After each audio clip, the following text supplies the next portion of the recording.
Taste the Daily.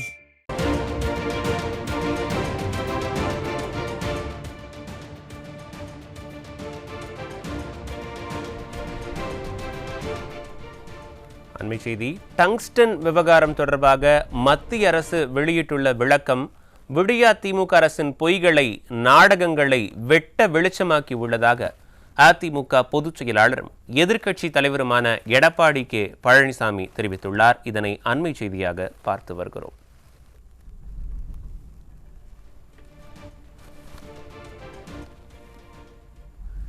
இது தொடர்பாக அவர் வெளியிட்டுள்ள எக்ஸ் தள பதிவில் டங்ஸ்டன் விவகாரம் தொடர்பாக மத்திய அரசு வெளியிட்டுள்ள விளக்கம் விடியா திமுக அரசின் பொய்களை, நாடகங்களை வெட்ட வெளிச்சமாக்கியுள்ளது என்று அவர் குறிப்பிட்டுள்ளார்.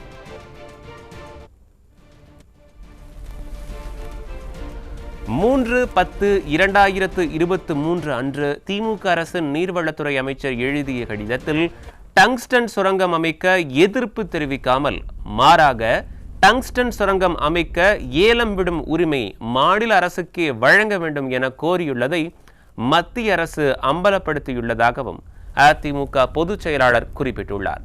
மேலும் பிப்ரவரி மாதம் மத்திய அரசுக்கு நாயக்கர்பட்டி சுரங்கத்திற்கான நில தரவுகளை அனுப்பிய திமுக அரசு ஏலம் நடத்த எந்தவித எதிர்ப்பையும் பதிவு செய்யவில்லை எனவும் மத்திய அரசு தெளிவுபடுத்தியுள்ளதாகவும் அவர் சுட்டிக்காட்டியுள்ளார். மேலும் 2024 பிப்ரவரியில் டங்ஸ்டன் சுரங்கம் அமைக்க ஏலம் தொடங்கியது முதல் 7/11/2024 அன்று ஏல முடிவு அறிவிக்கும் வரை மாநில அரசிடம் இருந்து எந்தவித எதிர்ப்பும் வரவில்லை என்று மீண்டும் ஒரு முறை மத்திய அரசு கூறியுள்ளதாகவும் அதிமுக பொதுச் செயலாளர் தனது அறிக்கையில் மேற்கோள் காட்டியுள்ளார். இதற்கு இடைப்பட்ட 10 மாதங்களில் ஒரு முறை கூட எதிர்ப்பு தெரிவிக்காதது ஏன் என்று அவர் கேள்வி எழுப்பியுள்ள இதைத்தான் சட்டமன்றத்திலும் ஊடகங்கள் வாயிலாகவும் தொடர்ந்து நான் சுட்டிக்காட்டி 10 மாதங்கள் என்ன செய்து கொண்டிருந்தீர்கள், அரசாங்கம் தானே நடத்துறீங்க என்று விடியா திமுக அரசை நோக்கி கேட்டுக்கொண்டே இருந்தேன் என்று அவர் சுட்டிக்காட்டியுள்ளார்.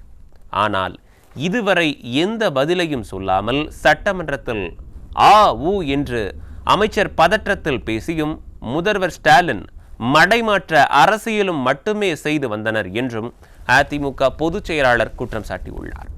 மேலும் தூங்குபவர்களை எழுப்பலாம், கும்பகர்ணன் போல் தூங்குவதாக நடிப்பவர்களை எழுப்ப முடியாது என்று அதிமுக பொதுச் செயலாளர் குறிப்பிட்டுள்ளார்.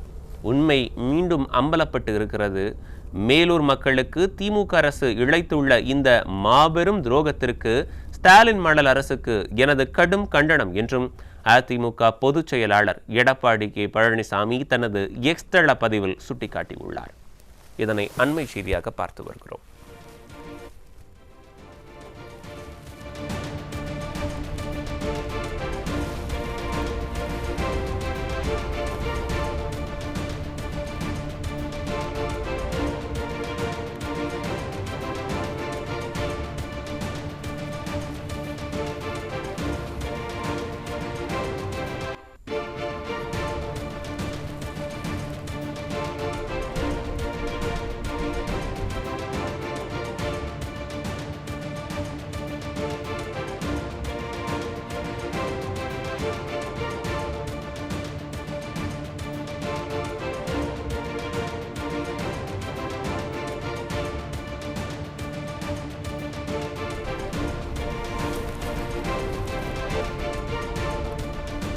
அண்மை செய்தி. டங்ஸ்டன் விவகாரம் தொடர்பாக மத்திய அரசு வெளியிட்டுள்ள விளக்கம் விடியா திமுக அரசின் பொய்களை, நாடகங்களை வெட்ட வெளிச்சமாக்கி உள்ளதாக அதிமுக பொதுச் செயலாளரும் எதிர்க்கட்சித் தலைவருமான எடப்பாடி கே பழனிசாமி தெரிவித்துள்ளார்.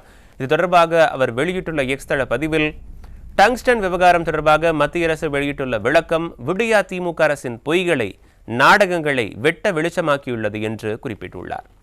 3/10/2023 அன்று திமுக அரசின் நீர்வளத்துறை அமைச்சர் எழுதிய கடிதத்தில் டங்ஸ்டன் சுரங்கம் அமைக்க எதிர்ப்பு தெரிவிக்காமல் மாறாக டங்ஸ்டன் சுரங்கம் அமைக்க ஏலம் விடும் உரிமை மாநில அரசுக்கே வழங்க வேண்டும் என கோரியுள்ளதை மத்திய அரசு அம்பலப்படுத்தியுள்ளதாகவும் அதிமுக பொதுச் செயலாளர் குறிப்பிட்டுள்ளார். மேலும் பிப்ரவரி மாதம் மத்திய அரசுக்கு நாயக்கர்பட்டி சுரங்கத்திற்கான நிலத்தரவுகளை அனுப்பிய திமுக அரசு ஏலம் நடத்த எந்தவித எதிர்ப்பையும் பதிவு செய்யவில்லை எனவும் மத்திய அரசு தெளிவுபடுத்தியுள்ளதாகவும் சுட்டிக்காட்டியுள்ளார். மேலும் 2024 பிப்ரவரியில் டங்ஸ்டன் சுரங்கம் அமைக்க ஏலம் தொடங்கியது முதல் 7/11/2024 அன்று ஏல முடிவு அறிவிக்கும் வரை மாநில அரசிடம் இருந்து எந்தவிதமான எதிர்ப்பும் வரவில்லை என்று மீண்டும் ஒருமுறை மத்திய அரசு கூறியுள்ளதாகவும் அதிமுக பொதுச் செயலாளர் தனது அறிக்கையில் மேற்கோள் காட்டியுள்ளார். இதற்கு இடைப்பட்ட 10 மாதங்களில் ஒருமுறை கூட எதிர்ப்பு தெரிவிக்காதது ஏன் என்று கேள்வி எழுப்பியுள்ள எதிர்க்கட்சி தலைவர், இதைத்தான் தான் சட்டமன்றத்திலும் ஊடகங்கள் வாயிலாகவும் தொடர்ந்து சுட்டிக்காட்டி 10 மாதங்கள் என்ன செய்து கொண்டிருந்தீர்கள், அரசாங்கம் தானே நடத்துறீங்க என்று விடியா திமுக அரசை நோக்கி கேட்டுக்கொண்டே இருந்தேன் என்று சுட்டிக்காட்டியுள்ளார். ஆனால் இதுவரை எந்த பதிலையும் சொல்லாமல் சட்டமன்றத்தில் மட்டும் ஆ ஊ என்று அமைச்சர் பதற்றத்தில் பேசியும் முதல்வர் ஸ்டாலின் மடைமாற்ற அரசியலும் மட்டுமே செய்து வந்தனர் என்றும் அதிமுக பொதுச் செயலாளர் குற்றம் சாட்டியுள்ளார். மேலும் தூங்குபவர்களை எழுப்பலாம், கும்பகர்ணன் போல தூங்குவதாக நடிப்பவர்களை எழுப்பவே முடியாது என்று அதிமுக பொதுச் செயலாளர் குறிப்பிட்டுள்ளார். உண்மை மீண்டும் அம்பலப்பட்டிருக்கிறது. மேலூர் மக்களுக்கு திமுக அரசு இழைத்துள்ள இந்த மாபெரும் துரோகத்திற்கு ஸ்டாலின் மாடல் அரசுக்கு எனது கடும் கண்டனம் என்றும் அதிமுக பொதுச் செயலாளர் எடப்பாடி கே பழனிசாமி தனது எக்ஸ் தள பதிவில் சுட்டிக்காட்டியுள்ளார். இதனை அண்மை செய்தியாக பார்த்து வருகிறோம்.